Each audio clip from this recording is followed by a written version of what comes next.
Assalamualaikum warahmatullahi wabarakatuh. Eh, Nama saya Muhammad Nur Saputra dari kelas 06 TPLE 014. Di video kali ini saya akan menjelaskan pengertian dan tahap-tahap dari SDLC atau System Development Life Cycle. Video ini sekaligus menjadi video tugas saya di mata kuliah Rekayasa Perangkat Lunak atau RPL di semester 6 ini. Langsung saja mungkin kita masuk ke pengertian dari SDLC. Nanti kita akan bahas satu persatu, mulai dari pengertian hingga tahapan-tahapan dan jenis-jenisnya. Yang pertama ada pengertian SDLC atau System Development Life Cycle. Adalah siklus atau tahapan yang digunakan dalam pembuatan atau pengembangan suatu sistem informasi agar pengerjaan sistem berjalan secara terstruktur, efektif, dan sesuai dengan tujuan yang diinginkan. Jadi fungsi utama dari si SDLC atau pengertian dari si SDLC ini adalah tahapan-tahapan yang digunakan dalam pembuatan atau pengembangan suatu sistem informasi agar pengerjaan sistem tersebut berjalan secara terstruktur, lebih efektif, lebih efisien gitu kan, dan lebih teratur lah gitu kan, dari step by stepnya itu jelas gitu. Kemudian fungsinya dilihat dari berbagai sisi. SDLC ini mempunyai banyak fungsi ya, antara lain sebagai sarana komunikasi antar tim pengembang dengan pemegang kepentingan. Jadi dari tim pengembang sama si ownernya, misalkan dari si ownernya itu bisa menjadi sarana komunikasi si SDLC-nya ini. Kemudian SDLC ini juga berfungsi membagi peranan dan tanggung jawab yang jelas antara pengembang, desainer, analis bisnis, dan manajer project. Kenapa berfungsi membagi peranan dan tanggung jawab? Yaitu karena dari SDLC ini yang tadi saya jelaskan di awal akan dipisah-pisah antar tahap-tahapnya. Jadi ada tahap analisa, ada pengembang, terus ada desain gitu kan. Nah itu dibagi-bagi per divisinya gitu. Kemudian fungsi lainnya ada memberikan gambaran input atau input dan output yang jelas dari satu tahap menuju tahap selanjutnya.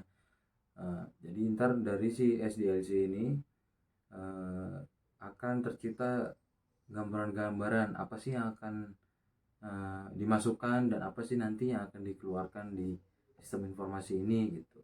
Jadi intinya masukan dan hasilnya gitu kan. Kemudian selanjutnya kita masuk ke tahapan dari SDLC gitu. Apa aja sih tahapannya dan ada berapa gitu. Untuk tahapannya sendiri itu ada yang intinya itu ada 6. Ya mungkin lebih juga ya, cuman yang umumnya itu ada 6. Yaitu yang pertama ada tahap planning, kemudian analisis, desain, kemudian ada implementation, testing, dan integration. Kemudian yang terakhir ada maintenance. Untuk dari tahapan-tahapan ini nanti secara berurutan ya. Jadi ketika si planning dulu, baru analis, kemudian lanjut ke desain. Jadi berurutan gitu. Kan nggak mungkin kita belum merencanakan sesuatu tapi kita udah ada analisisnya, kan gitu nggak mungkin. Nah, kemudian kita masuk ke pengertiannya. Yang pertama ada tahap analisis sistem. Yang tahapan pertama ini, sistem akan menganalisa bagaimana sistem ini akan berjalan nantinya gitu. Jadi hasil dari analisa ini berupa kelebihan dan kekurangan sistem, fungsi sistem, hingga pembaharuan yang dapat diterapkan.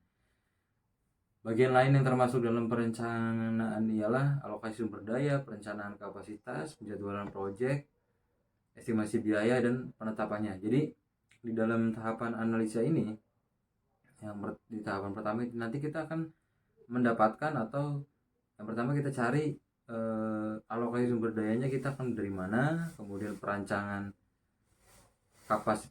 kapasitas yang dibutuhkan, terus penjadwalan proyek, estimasi biaya, dan penetapannya. Jadi ntar misalkan sumber dayanya ada dari vendor atau dari mana gitu kan, atau dari investor gitu, terus perencanaan kapasitasnya berapa, penjadwalan proyeknya kapan, dan estimasi biayanya pun kita bisa tahu ntar kalau di tahap ini gitu kan. Kemudian dengan hasil dari tahap perencanaan ialah rencana proyek, jadwal, estimasi biaya, dan ketentuan. Idealnya si manajer proyek dan pengembang itu dapat bekerja lebih maksimal pada tahap ini, karena kan yang menentukan awalnya itu kan pasti manajer proyeknya dengan pengembangnya itu ntar gimana nih biar kedepannya bisa bekerja dengan maksimal gitu. Kemudian masuk yang kedua ada tahap perencanaan sistem atau perancangan sistem. Setelah persyaratannya dipahami semua, perancang dan pengembang dapat memulai mendesain software. Tahapan ini akan menghasilkan prototipe dan beberapa output lain meliputi dokumen, desain, pola, dan komponen yang diperlukan untuk mewujudkan proyek tersebut. Jadi setelah spesifikasi, kemudian dilakukan perencanaan sistem sebagai tahapan lanjutannya. Intinya setelah tahap analisa yang pertama, kemudian si perancang dan pengembangnya itu akan menciptakan prototipe dan beberapa hasil output lain itu nanti dikonsultasikan dengan si analisis tadi yang dianalisis di awal. Jadi prototipenya itu seperti ini gitu kan. Nah, kemudian tahap ini itu tahap di mana seluruh hasil analisa dan pembahasan tentang spesifikasi sistem yang diterapkan yang tadi itu menjadi rancangan atau udah cetak biru sebuah sistem. Tahap ini disebut cetak biru. Jadi tahap yang udah fix itu namanya tahap cetak biru, di mana sistem sudah siap dikembangkan mulai dari implementasinya, analisis sistem, hingga tenaga mendukung sistemnya yang akan dikembangkan gitu. Kemudian yang ketiga ada tahap pembangunan sistem. Pengembangan sistem atau pembangunan sistem, ialah tahap di mana rancangan mulai dikerjakan, dibuat, atau diimplementasikan menjadi sistem yang utuh dan dapat digunakan gitu. Jika diibaratkan bangunan, tahap ini merupakan tahap membangun. Jadi istilahnya kalau misalkan bangunan kosong itu tanah udah diratain semua, udah ketemu nih sama arsiteknya, desainnya udah ketahuan kayak gini, baru kita mulai bangun tuh, istilahnya mulai pondasi lah gitu kan. Ya, tahap ini memakan waktu cukup lama karena akan muncul kendala-kendala baru yang mungkin dapat menghambat jalannya pengembangan sistem. Pada tahapan ini perencanaan bisa saja berubah karena satu atau banyak hal. Jadi ketika misalkan baru jalan berapa persen gitu kan, udah tiba-tiba ada perubahan gitu kan, jadi itu bisa aja menghambat jalannya pengembangan sistemnya atau pembangunan sistemnya. Tahap selanjutnya ialah memproduksi perangkat lunak di bawah proses pengembangan menurut metodologi yang sudah digunakan. Tahap ini dapat dilakukan dengan cepat. Output yang dihasilkan pada tahap ini perangkat lunak yang telah berfungsi siap diuji. Kemudian pengujian sistem. Setelah produknya atau softwarenya itu jadi dan siap diuji, kemudian masuk ke tahap pengujian sistem. Jadi sudah selesai dikembangkan itu harus melalui pengujian dulu sebelum digunakan atau dikomersialkan. Tahap pengujian sistem harus dijalankan untuk mencoba apakah sistem yang dikembangkan dapat bekerja optimal atau tidak. Pada tahap ini ada beberapa hal yang harus diperhatikan, seperti kemudahan penggunaan sampai pencapaian tujuan dari sistem yang disusun sejak perencanaan sistem dilakukan. Jadi apakah sistem itu sudah sesuai atau ada error kah, atau mungkin kok saya bikinnya kayak gini jadinya kayak gini gitu, nggak sesuai, itu nggak bisa. Kemudian jika ada kesalahan, tahap pertama hingga tahap keempat itu harus diperbaharui atau diulangi ataupun dirombak total. Jadi ketika sistem itu udah jadi dari 0 sampai misalkan angka 5 itu udah jadi semua, tapi ada kesalahan di awal, di akhirnya itu terjadi kesalahan, yang mau nggak mau ulang dari awal lagi gitu. Kemudian terakhir ada tahap implementasi. Di tahap ini pemeliharaan merupakan tahap akhir dalam pembuatan SDLC ini. Di tahap ini sistem sudah dibuat, dicoba, dan dipastikan dapat bekerja dengan optimal. Setelah tahap pembuatan selesai, baru dilakukan implementasi dan maintenance atau pemeliharaan oleh si pengguna. Pemeliharaan sangat penting untuk memastikan sistem bekerja dengan optimal setiap saat. Kemudian ada yang terakhir itu, bukan yang terakhir juga sih, ini masih ada tahap selanjutnya, yaitu langkah-langkah melakukan implementasi. Yang pertama ada melakukan survei dan penilaian terhadap kelayakan sistem yang sudah dikembangkan. Jadi setelah kita selesai di tahap awal itu, dalam implementasi itu kita melakukan survei atau penilaian terhadap kelayakan sistemnya. Jadi apakah sistem yang udah kita buat itu sudah layak belum untuk berada di umum gitu, atau dikembangkan itu udah cukup belum, atau udah puas belum gitu. Kemudian ada yang kedua itu menganalisis dan mempelajari sistem yang sudah ada dan sedang berjalan. Jadi ketika itu sistemnya itu udah berjalan atau udah jadi, kita nggak hanya diem aja gitu kan, udah udah jalan ini gitu. Enggak, jadi di tahap implementasi ini kita harus tetap menganalisa dan mempelajari sistem yang sedang berjalan ini. Kemudian melakukan pemecahan masalah dalam pengembangan sistem. Ya, jadi pasti di dalam sistem itu ketika udah jadi nanti akan terjadi kesalahan-kesalahan gitu kan, dan pastilah ada problem-problemnya. Jadi kita gimana cara buat fixnya biar aplikasi itu tetap berjalan optimal. Kemudian menentukan penggunaan hardware dan software yang tepat. Jadi setelah aplikasi itu jadi, atau software atau sistem informasi yang kita bikin itu jadi, kita juga harus menentukan ke si owner atau si pengguna bahwa hardware dan software yang digunakan itu tepat. Jadi jangan sampai hardware atau software yang digunakan mereka itu tidak sesuai dengan spesifikasi yang dibutuhkan oleh sistem informasi yang kita buat atau yang kita kembangkan itu. Kemudian merancang dan mengembangkan sistem baru. Terakhir ada memelihara dan meningkatkan sistem yang baru jika diperlukan. Jadi ketika itu istilahnya sistem udah usang lah, kita apakah perlu melakukan update atau tidak gitu. Ininya fase ini disebut juga sebagai tahap penyebaran. Pada tahap ini software dapat disebarkan setelah melewati proses yang dilibatkan beberapa persetujuan manual. Tahap ini dilakukan sebelum menurunkan software ke produksi. Jadi proses penyebaran dapat dilakukan menggunakan Application Release Automation atau ARA sebelum masuk ke proses produksi ya. Ini output yang didapat dari tahap ini ialah perangkat lunak yang siap untuk diproduksi secara massal. Jadi aplikasi atau software kita itu sebelum dipublikasikan, kita harus, atau diproduksi secara massal itu, kita harus melakukan yang namanya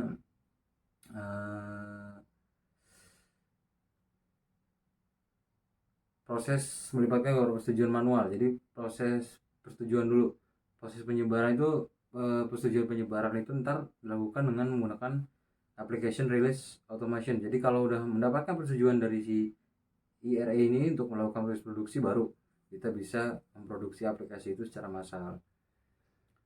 Kemudian setelah melewati tahap implementasi, masuk lagi ke tahap selanjutnya, yaitu tahap pemeliharaan sistem. Di tahap pemeliharaan sistem ini sangat penting ya untuk referensi kita di kemudian hari. Pemeliharaan ini tahap akhir yang menjadi pemulaan fase yang baru, yaitu penggunaan. Jadi SDLC ini belum berakhir di tahap ini. Software yang dihasilkan harus terus dipantau untuk memastikan ia berjalan dengan sempurna. Celah dan kerusakan yang ditemukan pada proses produksi harus dilaporkan dan diselesaikan. Jadi ketika tadi udah masuk ke tahap implementasi, belum berakhir ya, harus masih ada tahap pemeliharaan sistem. Bahkan di tahap pemeliharaan sistem ini pun bukan yang terakhir, justru ini malah awal dari fase yang baru gitu kan, fase penggunaan. Jadi ketika aplikasi ini sudah dirilis atau di produksi massal, ya masih ada tahap pemeliharaan sistem gitu kan. Siapa tahu ntar ada bug atau error atau gimana, ya kita harus turun tangan gitu kan untuk membenarkan aplikasi itu atau melakukan pengembangan lagi gitu kan. Biasanya celah dan kerusakan yang ditemukan pada proses produksi harus dilaporkan dan segera diselesaikan. Jika ditemukan sebelum diproduksi massal, ini lebih baik kan daripada menyelesaikan masalah yang merombak semuanya dari awal hingga akhir. Jadi lebih baik kita menemukannya di pas istilah sebelum rilis, kita udah ketahuan dulu nih. Jadi mending lah gitu daripada kita udah rilis, sudah di publish, tiba-tiba ada error atau celah atau ada bug gitu kan, tuh repot, kita harus narik lagi dan bikin lagi gitu kan. Kemudian untuk selanjutnya masuk ke model pengembangan SDLC. Untuk model pengembangannya itu sebenarnya ada banyak yang mungkin ya, cuman saya ambil 3 sih, yaitu waterfall, kemudian V-shape, dan ada ini apa, incremental model.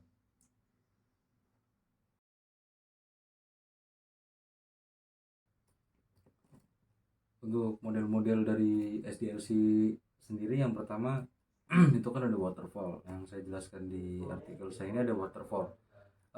Waterfall model ini adalah model SDLC yang pertama,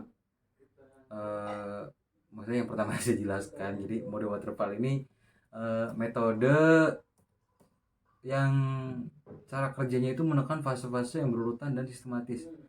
Kenapa disebut waterfall? Karena proses mengalir dari satu arah ke bawah seperti air terjun. Jadi metode waterfall ini harus dilakukan secara berurutan sesuai dengan tahap yang ada. Tahapnya itu sendiri ada requirement gathering dan analisis, kemudian ada desain, terus yang ketiga ada implementasi, terus ada integration and testing, kemudian verification. Verification ini tahap penggunaan atau klien langsung melakukan pengujian bersistem ya. Jadi sistem yang kita buat itu langsung diuji sama klien kita atau pengguna. Kemudian ada operation and maintenance. Jadi kelebihan dari metode waterfall sendiri yaitu memiliki proses yang berurut ya, sehingga pengerjaan dapat terjadwal dan tersusun rapi lah, dengan baik dan mudah gitu. Kemudian cocok untuk sistem yang kompleksitasnya rendah. Kompleksitasnya rendah itu predictable ya.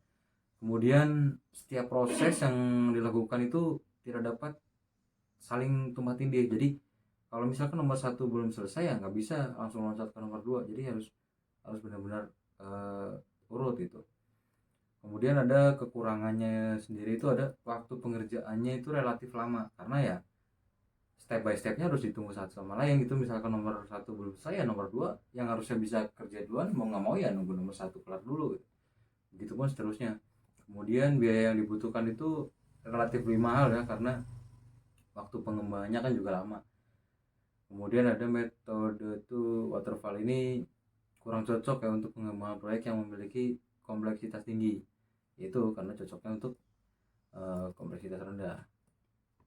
Kemudian yang kedua itu yang saya jelaskan di sini ada V-shape model ya, atau V model.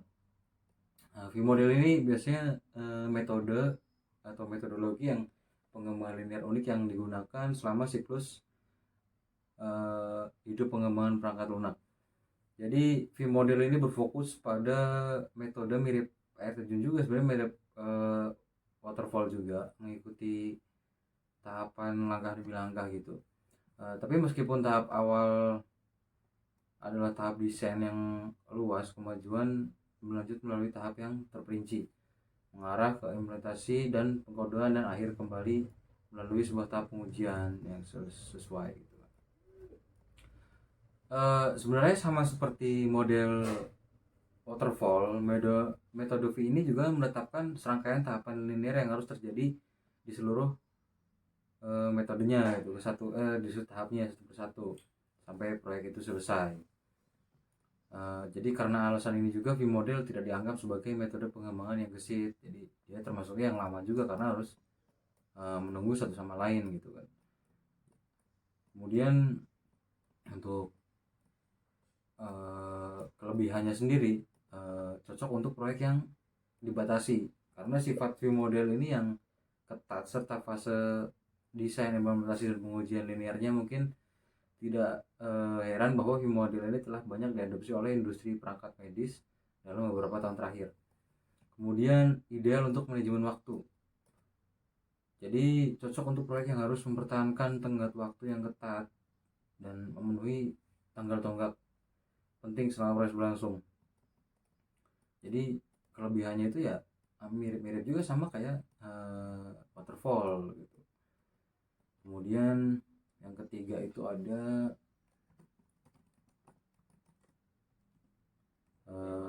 incremental model. Incremental model ini salah satu dari beberapa model-model pengembangan ini ya, perangkat lunak juga. Jadi incremental model ini model pengembangan sistem pada software development berdasarkan requirement software yang dipecah menjadi beberapa fungsi atau bagian, sehingga model pengembangannya itu secara bertahap.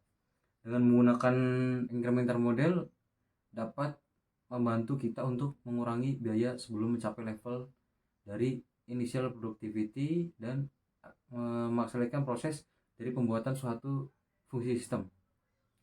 Dan tahap-tahapnya itu yang pertama ada requirement atau proses penentuan kebutuhan dan atau analisis kebutuhan. Kemudian ada specification atau proses spesifikasi di mana menggunakan analisis kebutuhan sebagai acuannya.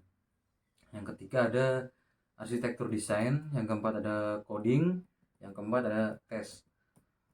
Untuk kelebihan dan kekurangannya itu, yang pertama ada kelebihannya itu merupakan model dengan manajemen yang sederhana. Yang kedua, penggunaan tidak perlu menunggu sampai seluruh sistem itu dikirim untuk mengambil keuntungan dari sistem tersebut. Jadi increment yang pertama sudah memenuhi persyaratan nih, persyaratan yang paling kritis sehingga perangkat lunak dapat segera digunakan.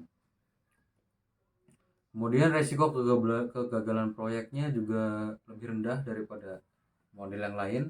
Terus nilai penggunaan dapat ditentukan pada setiap increment sehingga fungsionalitas sistem yang disediakan itu lebih awal. Memiliki resiko lebih rendah terhadap keseluruhan pembagian sistem. Terus yang terakhir ada prioritas tertinggi pada pelayanan sistem adalah yang paling diuji gitu. Jadi prioritas tertinggi adalah pelayanan sistem. Selanjutnya ada kekurangannya. Yang pertama ada memungkinkan tiap bagian tidak dapat diintegrasikan. Terus yang kedua dapat menjadi build and fix model karena kemampuannya untuk selalu mendapatkan perubahan selama proses rekayasa berlangsung. Terus harus open arsitektur. Terus yang keempat mungkin terjadi kesulitan ya untuk memetakan kebutuhan pengguna ke dalam rencana spesifikasi masing-masing hasil incrementnya. Kemudian membutuhkan waktu yang relatif lama untuk menghasilkan produk yang lengkap. Jadi itulah istilahnya pengertian dari beberapa model pengembangan SDLC yang saya tulis di PowerPoint saya. Mungkin yang lebih familiar itu ada waterfall ya. Kalau waterfall itu mungkin teman-teman udah sering banget denger lah gitu kan, karena banyak juga digunakan karena ya itu lebih tahapnya itu lebih gampang untuk diikuti gitu. Cuman ya balik lagi ke selera masing-masing gitu kan, mau pakai apa. Kemudian yang terakhir ada kesimpulan. Nah, kesimpulannya dari awal sampai akhir pengertian dari SDLC itu sendiri, SDLC merupakan serangkaian proses yang menghasilkan sebuah program atau perangkat lunak dari awal hingga siap digunakan. Jadi kesimpulannya SDLC merupakan serangkaian proses dalam menghasilkan sebuah program atau software dari awal, dari nol hingga sampai siap digunakan. Mungkin cukup ya untuk video kali ini. Jadi semoga bisa membantu teman-teman yang sedang mencari materi juga, dan semoga bisa dimengerti ya. Mungkin untuk yang kurang jelas bisa ditanya di kolom komentar. Terima kasih. Saya akhiri. Wassalamualaikum warahmatullahi wabarakatuh.